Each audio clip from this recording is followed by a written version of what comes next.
What's up, guys? I'm Ryan with Ryan Epps Fishing. Now, on today's video, we are back out on the home pond, Douglas Lake. We're gonna be looking for some wintertime bass. It's gonna be a good time. Y'all sit back, relax. I hope y'all enjoy today's video.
Boom, baby.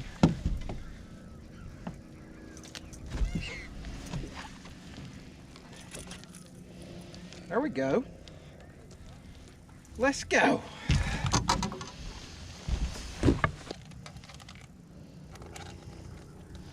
I like it.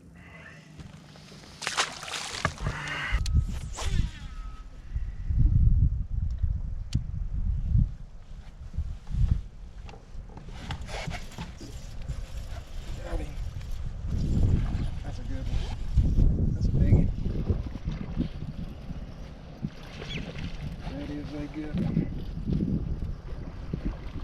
Yeah, he ain't that big. Strong fish though. Yes, sir.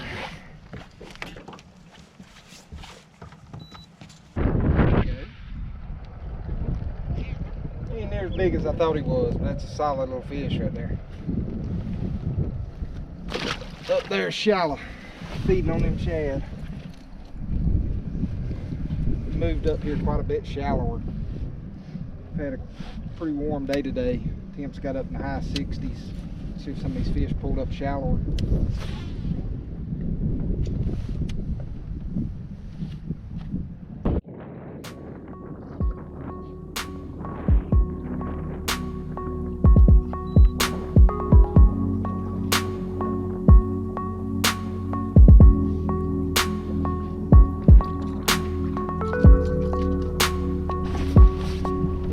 Fella.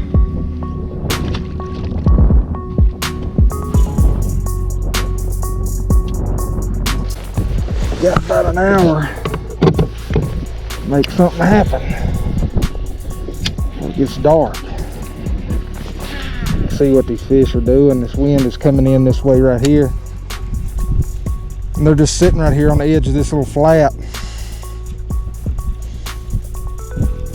Busting on these little shad. So they get pushed down through there.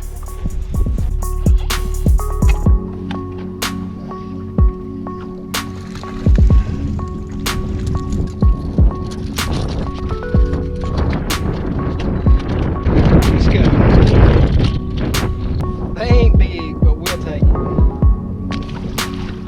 Whew.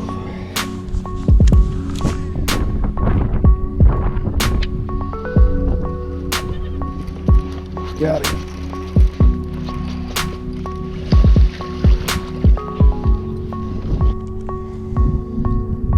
Little fella.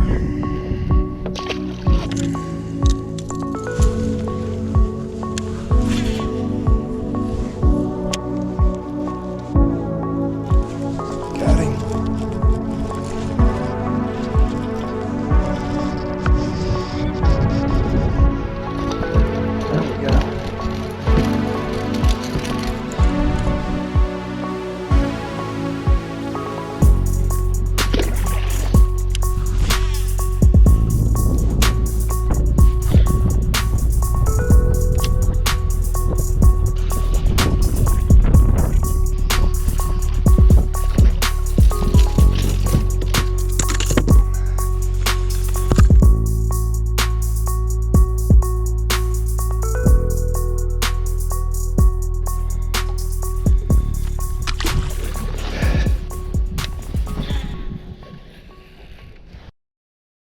All right, guys, let's talk about what's worked today. We've actually been filming for a couple days out on Douglas.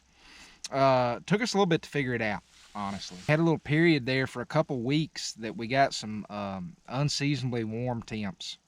You know, we were seeing temps get up in the 60s, mid 60s. You know, getting near some record highs on some of those days. And you know, I thought Douglas isn't normally a lake that I spend very much time on at all in the winter. In fact, I really don't enjoy fishing that lake a whole lot in the winter. I'm usually chasing smallmouth. And, you know, I thought, what the hell? Let's go spend a little bit of time out on Douglas. We've got a warming trend. You know, see if we can go chase down some largemouth. So, basically, when I started this deal, I started out on the main lake. Started targeting some typical wintertime stuff. You know, some steeper banks, getting on some bluff banks, getting in some, you know, some flats adjacent to deep water. You know, just targeting really your standard wintertime structure. And, you know, it wasn't totally unproductive out there.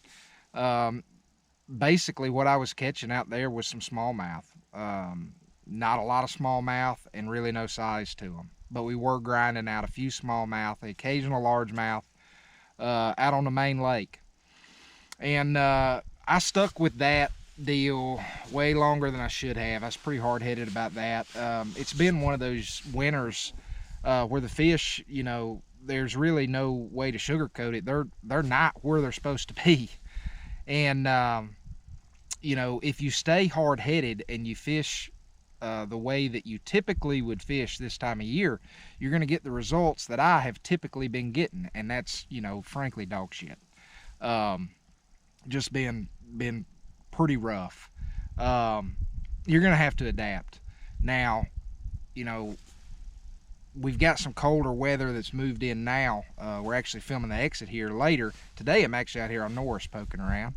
But, you know, that could set fish up, you know, more so typically where we find them at this time of year. But at least at the time this video was filmed, these fish were nowhere near where I expected them to be. And like I say, started out main lake. I was catching a few smallmouth, few largemouth, no size to them. Fishing the typical stuff. And basically what I was doing out there was throwing an A-rig around a little bit, and slow rolling an A-rig, throwing a jerkbait around. Out there on the main lake, I could catch those fish with somewhat consistency on an A-rig, but like I say, there was no size to them. Basically how I ended up finding what I found was I just started going back into creeks. I went from main lake to creek mouths. All right. The thing about the main lake deal is there was quite a bit of bait out there, but the bait that I was finding out there was stupid deep. And the fish that I was finding that weren't on the bank, they weren't on the steeper stuff, they weren't on the bluffs, they weren't on the rock humps, they weren't on that kind of deal. The fish that I was finding out there had got sucked out there really deep on that really deep bait. And, you know, we're talking 50 foot deep and some, you know, 30, 40, 50 foot deep, which is fine. You know, that's no problem. The problem that I was running into with those fish out there is 95% of them fish were suspended. They were in small packs and they were suspended around that bait. And, you know, I'm not going to say that it's not productive if you have the right equipment to do that. We don't. And basically you can end up, you can waste a lot of time. You can eat a lot of your day up doing that kind of stuff. So pretty much my first evening out there, what time I wasn't on the bank, I was out there wasting time with those deeper fish. I know the fish were there. I can see the fish. I'm confident in what I'm looking at. But it just, it was a time killer, and I was stubborn, and I kind of forced that, and got the bad end of the deal with it. So the next evening that I went out there, I did continue with the steeper stuff where I was catching a few smallmouth and stuff on an A-rig. But like I say, no size to them. Finally, I ended up moving all the way to the back of a creek. There's a lot of birds back there. I basically just said, you know, I'm gonna keep driving around in these creeks until I start finding some bait and finding some birds. Well, you go back in them creeks and it ain't gonna take you long to find the birds. It ain't gonna take you long to find the bait neither. It's there's about 18 million of them back there, and said, let's just back up, let's pull the reins, let's go back, let's get into more of a fall pattern kind of mindset. Now, that sounds crazy. It's hard to wrap your mind around that, and it's damn sure hard to commit to doing something like that into December. I mean, it really is. But that's what ended up working for me. I tied on a Lipless, I tied on a Squarebill, tied on a chatterbait, spinnerbait, and I just kind of started running a fall pattern. I got 3 baits to talk about. Now, this bait was working for me. Out of the 3 baits, this was the bait that I was productive with, both back in the creeks as well as out on the main lake. And that's just an Alabama rig. 5-arm Alabama rig, Tennessee log. You're gonna have 3 hooks. So you got your basic 3 on the bottom with hooks. These 2 up here on screw locks. These are just teasers. All right. The heads that I've got on here, I've got 1/8 ounce heads on here.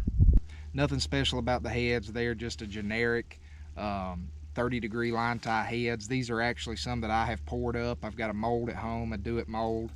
And this year I have been pouring up my own A-rig heads. And they seem to work fine. Swimbaits, nothing fancy. Little Strike King Sexy Swimmers, 3 1/4 inch.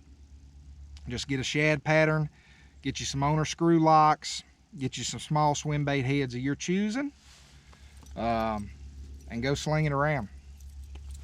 It's really that simple. The setup that I am throwing my A-rig on, and you've seen me throw this A-rig in the past on actually my deep cranking rod. I have since last year, I've started throwing it on this rod. This is a Diawa Tatula. This is a 7'3" heavy. This is actually Diawa's Swimbait rod. Nothing wrong with throwing it on a deep cranking rod. It worked perfectly fine for me for a couple of years throwing an A-rig on that. I would say that I could actually throw it farther on a deep cranking rod just by the nature of how that rod loads and everything. You can really launch an A-rig out there. But this rod right here, you do have a lot more control over it, which I like. Now, the reel that I've got on here, this actually isn't the reel y'all saw in the video. We have switched this reel out. What I had on here in the video was a Diawa Tatula 150. I actually picked, this is a new reel right here. It's the first time I've had it out. I picked this one up at McKee Outdoors last week. This is a Diawa Tatula 300. We'll see how that reel does this year. But this rod right here with a 150 size reel and up, spool it up with 20-pound fluorocarbon, and you got a hell of a little A-rig set up right there. I got nothing bad to say about it. Moving on, transitioning over into that fall pattern that I was talking about, a little Squarebill that I was talking about, Spro Little John. Now, primarily where I was throwing this little deal around, some of those little areas, you know, you would come in flat would run out, little subtle point, and then it drops off out into the abyss out there in the deep water. All right, so you got those fish that were way back in there in the fall. They've pulled out. They're still shallow, but they're adjacent to deep water. All right, pretty standard deal for a late fall pattern, even though it's the end of December. Now, some of those deals weren't all the way back there in that stained water. All right, the water clarity was pretty good in some of those areas that I was in, and that's where this little crankbait right here shined. Another thing about it is a couple of those little points had some rock on them, some basketball size rock, and like I say, it was really shallow. I was throwing this little Squarebill up there in 1 foot, 2 foot of water. So what I was throwing that crankbait on was a rod that y'all have seen probably more than anything over the last few years. Still throwing it. Ducket Ghost, 7'6", medium heavy cranking rod. Got it paired up with a Diawa Tatula 100 reel, 6-to-1 gear ratio, and we've got that spooled up with 12-pound fluorocarbon. No problems there. The main deal, the last spot that you all saw me on, they weren't eating a squarebill very good back there. And we went back there. I actually saw this fish come up a couple times, so I knew that they were there. Went back there, started throwing a jerkbait around, started throwing a squarebill around. Ended up cutting all that off, tying on a 1/2 ounce trap, Strike King Red Eye Shad. The color, y'all seen it, you know, I throw it on Douglas religiously. Great color on Douglas, Chartreuse Sexy Shad. It's one of my go-tos. But this is actually a tungsten 2-tap. I don't think that had very much to play in it today. I think you could have caught those same fish on a lot of different lipless baits. I think they just wanted a lipless bait, to be honest with you. I think they wanted that bait yo-yoed a little bit, and they wanted that pause stop and some pumps put into it. I think that's just the nature of how they wanted it. So I don't think it really had anything to do with the bait. I think you could have tied on a bunch of different lipless baits and caught them. I just think they wanted a lipless. That's what we caught the majority of our fish on. Now, the rod we're throwing that on, Ducket Micro Magic Pro. This is a 7-foot medium heavy. I got that paired up with a Quantum Smoke S3. This is one of the reels that we have not switched over to Diawa yet. But still a good reel, still working good for me. Had it for several years. I'm really starting to kind of transition to a 7-to-1 gear ratio reel for my traps. It seems like I've been throwing them on that more than anything. The line we've got spooled up on there, 12-pound fluorocarbon. So nothing crazy there. Like I say, happy we put fish in the boat. Got to fish Douglas a little bit in the winter. Something I don't normally do, so it's been a nice little change of pace. Normally I'm fishing smallmouth in the winter, so it has certainly been a change of pace to be targeting some largemouth. And that's not been a bad thing. I mean, you need to do stuff like that to be well-rounded and be able to do a little bit of everything. Sometimes you got to be forced to do stuff that you wouldn't normally do. But I can't complain at all. I'm happy. We put fish in the boat, and we're going to go back out and get them next time. But that's all I got for y'all today, guys. If you like the videos, make sure you go hit the like button, hit that subscribe button, hit the notification bell. That's going to let you all know when I put out all my new videos. If you got any questions or comments, feel free to leave those in the comment section down below. I will get back to y'all with any answers I can give you. Until next time, y'all make some time. Get out there on the water and catch you a few. I'm Ryan Epps. Y'all have a good one.